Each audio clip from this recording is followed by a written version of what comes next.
ఓం శ్రీ గురుభ్యో నమ. శ్రీ మహాగణాధిపతయ నమ. శ్రీమాత్రే నమ.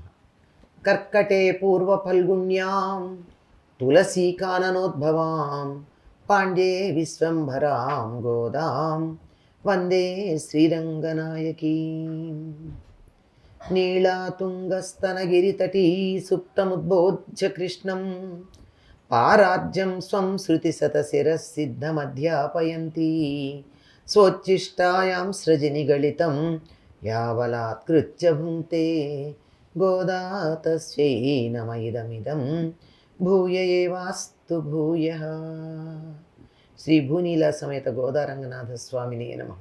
அங்கள் மங்காலத்தரசர் அபிமான பங்கமாய் வந்து நின் பள்ளிக்கட்டில் கீழே செங்கமிருப்பார் போல் வந்து தலை பெய்தோம் கிண்கிணியவாய் செய்த தாமரை புப்போலே செங்கண் சிறிதே எம்மேல் விழியாவோ திங்களுமாதித்தியனுமெழுந்தாற்போல் அங்கணிரண்டும் கொண்டு எங்கள் மேல் நொக்குதியேல் ఎంగళ్ మేల్ చాపమిలిందేలోరెంబావాయ్.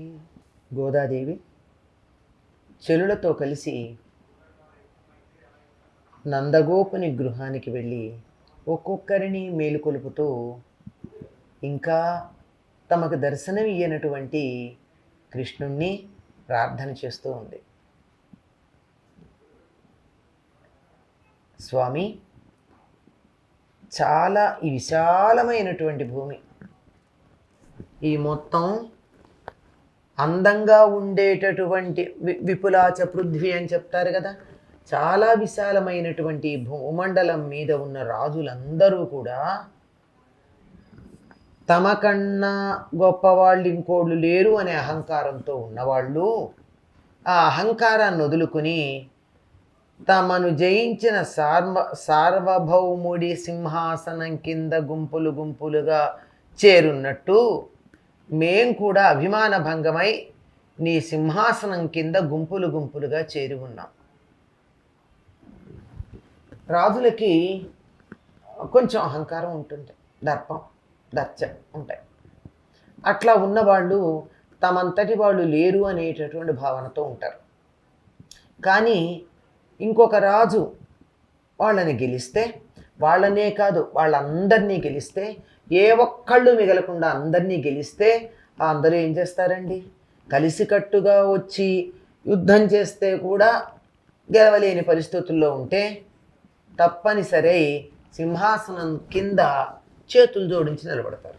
సింహాసనం ఎప్పుడు ఎదురుగా ఎత్తైనటువంటి గద్దె మీద ఉంటుంది. ఈ వీళ్ళందరూ ఈ కింద నిలబడి నమస్కారాలు చేయాల్సిందే. ఆ గద్దె దాకా కూడా వెళ్ళలేరు, పాదపీఠిక దగ్గర ఉండిపోతారు. లేదా గద్దె లేకపోయినా సింహాసనం ఇంతెత్తునుంటే ఈ కిందే ఉంటారు, కానీ ఆ స్థాయి దాకా ఉంటారు. కనుక ఏ విధంగా అయితే అహంకారం కోల్పోయినటువంటి రాజులు తమని గెలిచినటువంటి చక్రవర్తి సింహాసనం దగ్గర ఉన్నారో, అట్లాగే మేం కూడా మా అభిమానం పోగొట్టుకుని నీ దగ్గర, నీ కాళ్ళ దగ్గర గుంపులు గుంపులుగా చేరి ఉన్నాం. అంటే ఇక్కడ సింహాసనం అనేటటువంటి పదం ఇక్కడ వాడుకోవడం ఉంది. సరిగ్గా అదే పదం దరిదాపుల్లో దానికి సంబంధించినటువంటి పదమే ఇక్కడ వాడతారు. సింహాసనం అంటే సింహం అడవికి రాజు అనుకుంటాం. ఎందుకు అంతకన్నా పెద్దదైనటువంటి ఏనుగా ఎందుకు రాజు కాకూడదు? అంతకన్నా దూకుడు ఎక్కువ ఉన్నటువంటి పెద్ద పులి ఎందుకు రాజు కాకూడదు? అంటే సింహానికి ఆశ్రిత రక్షణ అన్నది ఉంది. సింహం చాలా ఉదారంగా ఉంటుంది. ఒక జంతువుని తాను వేటాడిందే తింటుంది తప్ప అంతకుముందు చనిపోయింది కానీ ఇంకెవరైనా చంపి తెచ్చినటువంటి జంతువుని తినదది. తాను చంపినటువంటి జంతువుని కూడా పూర్తిగా తినక కొంత తాను తిని మిగిలింది పరివారం మిగిలిన వాళ్ళు తినడానికి వదిలిపెడుతుంది. ఇటువంటి ఔదార్యం ఉండడం వల్ల రాజుగా చెప్తారు. అంటే అధికారంతో పాటు ఆశ్రిత రక్షణ ఉన్నవాడు మాత్రమే రాజుగా ఉండడానికి వీలవుతుంది. తమని గెలిచాడు అనేటటువంటి విషయమే కాక గెలిచిన తర్వాత పాదాల దగ్గర చేరినట్టయితే నీ ఆశ్రితులము అని గనక అన్నట్టయితే వారిని రక్షిస్తాడే తప్ప ఏమాత్రం వాళ్ళకి హాని కలిగినా చూస్తూ ఊరుకోడు, కాపాడతాడు. అందువల్ల ఏం చేశారు, ఓడిపోయిన రాజులందరూ సింహాసనం కింద చేరి నీ ఆశ్రితులము అన్నారు. వాళ్ళ యోగక్షేమాలు చూస్తారు.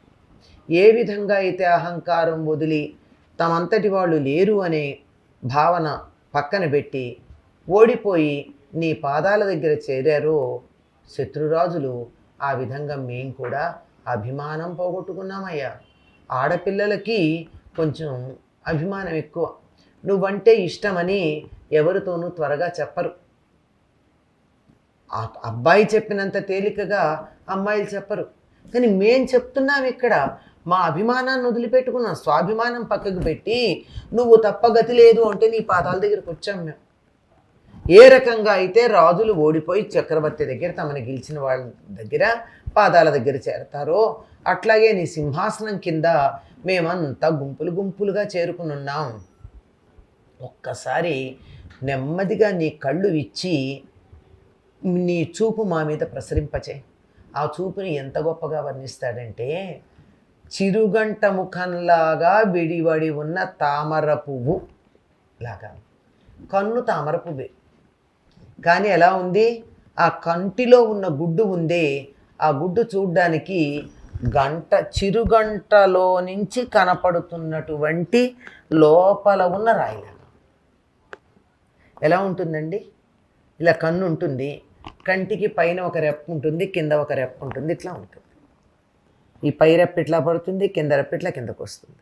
ఇలా వచ్చేటటువంటి సందర్భంలో ఇట్లా ఇలా ఉంటుంది. పై రెప్ప ఇలా పైకెడుతుంది, కింద రెప్ప ఇట్లా కిందకెడుతుంది. అప్పుడు కన్ను విచ్చుకున్నట్టు ఉంటుంది. ఈ కన్ను విచ్చుకున్నప్పుడు లోపల ఉన్నటువంటి కనుగుడ్డు కనపడుతుంది. కానీ ఈయన కళ్ళు ఎలా అరవిచ్చి ఉన్నాయి, పూర్తిగా తెరుచుకోవాల, నిద్రపోతూ ఉన్నాయి. నిద్రపోతూ ఉన్న విశాలమైనటువంటి కన్నులు గనక ఆ రెప్పలు కన్నులని ముయ్యలేకపోతున్నాయి. అందువల్ల ఇలా కలిసి లేవు రెప్పలు, కొద్దిగా ఇలా పైకి లేచాయి. ఈ పైకి లేచి ఇలా ఉంటే ఈ కాస్త ఉన్న సందులో నుంచి లోపల ఉన్న కనుగుడ్డు కనపడుతుంది. ఎలా ఉంది అంటే, ఒక మువ్వ ఉంది. ఆ మువ్వ ఎలా ఉంటుంది, పూర్తిగా మూసి ఉండదు, కొద్దిగా ఖాళీ ఉంటుంది. మువ్వకి ఇలా కొద్దిగా తెరిచి ఉంటుంది. ఇలాగే ఈ తెరిచుండి లోపల ఉన్నటువంటి రాయో ఒక గోళీ లాంటిదో లోపల వేస్తారు. అది కదిలినప్పుడల్లా గల్లు గల్లు గల్లు అని శబ్దం వస్తుంది. ఆ శబ్దం బయటికి రావాలి అంటే ఆ లోపల ఖాళీ ఉండాలి. లోపలిది మోగినప్పుడు పూర్తిగా మూస్తే లోపల నుంచి శబ్దం రాదు. కనుక ఆ చిరు మువ్వ ఎలా ఉందో నీ కన్ను అలా ఉంది. ఆ కన్ను సగం తెరిచి ఉన్నటువంటి కన్ను ఆ మువ్వ యొక్క తెరిచినటువంటి భాగంలాగా కనపడుతూ ఉంది. అటువంటి నీ కళ్ళని ఎలా ఉన్నాయి, మువ్వలాగా ఉంది అంటే మువ్వ లోహంతో చేస్తుంటుంది. కనురెప్పలంత గట్టిగా ఉన్నాయా, లేవు, తామర పూల రేకుల్లాగా ఉన్నాయి. అరవిందాక్షుడు కదా ఈయన. అటువంటి కళ్ళని కొద్దిగా ఎర్రబారి కూడా ఉన్నాయి. దేనివల్ల, ఏదైనా ఒక భావోద్వేగం కలిగితే కన్నుల్లో కొంచెం ఎర్రదనం ఉంటుంది. మా మీద వాత్సల్యంతో నీ కళ్ళు ఎర్రబడ్డాయి. అటువంటి కళ్ళని నెమ్మదిగా విచ్చి మా వంక చూడవలసింది. నీ కళ్ళు విచ్చితే ఎలా ఉంటుంది అంటే, సూర్యుడు చంద్రుడు ఇద్దరు ఒకేసారి ఆకాశంలో ఉదయిస్తున్నట్టుగా ఉండేటటువంటి నీ రెండు నేత్రాలని తెలిసి మా వంక చూడు. ఎక్కడైనా సూర్యుడు చంద్రుడు ఒకసారి ఉంటారండి? సూర్యుడు ఉన్నప్పుడు చంద్రుడు ఉండడు, చంద్రుడు ఉన్నప్పుడు సూర్యుడు ఉండడు. కానీ సూర్యచంద్రులు ఇద్దరూ ఉండే సమయం ఒకటి ఉంది. ఎప్పుడంటే పూర్ణిమ నాటి సూర్యోదయ సమయంలో. చంద్రుడు ఇంకా పూర్తిగా అస్తమించకుండానే సూర్యుడు ఉదయించడం జరగచ్చు. అది కూడా సముద్ర తీరాల్లో మాత్రమే కనపడుతుంది రెండు ఉండడం. మరి నువ్వు కళ్ళు తెరిస్తే ఎట్లా ఉంది, సూర్యచంద్రులు ఇద్దరూ ఒకేసారి ఉదయించినట్టుగా ఉంది. ఎందువల్ల ఈ మాట చెప్పడం జరుగుతోంది? పైకి ఇక్కడ యశోద కుమారుడుగా నందగోపుని తనయుడుగా అతన్ని కీర్తిస్తూ ఉన్నా, అతడు పరబ్రహ్మము పరమాత్మ అనే సంగతిని గోపికలు బాగానే గుర్తించారు.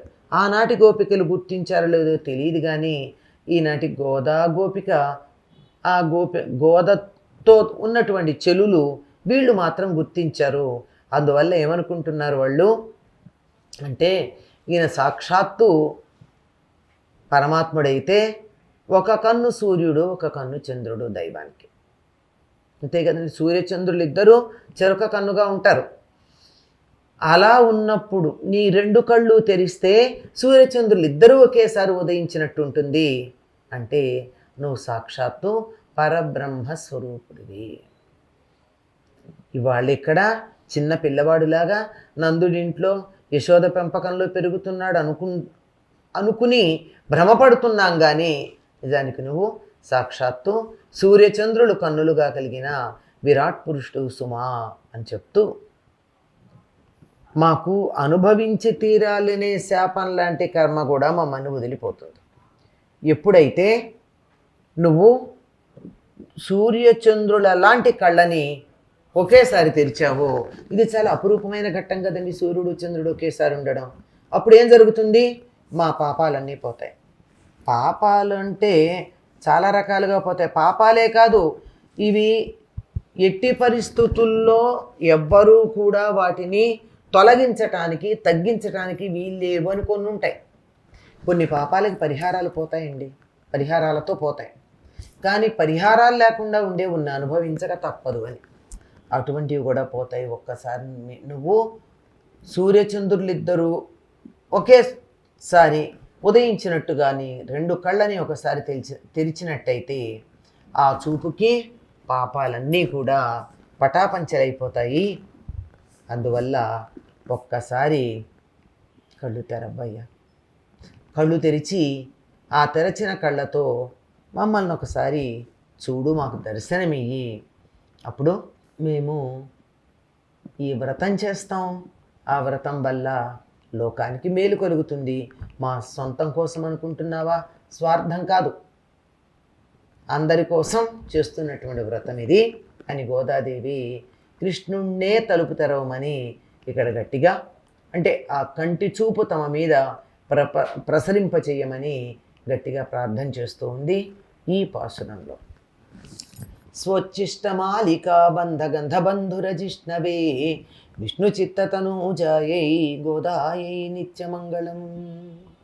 స్వస్తి.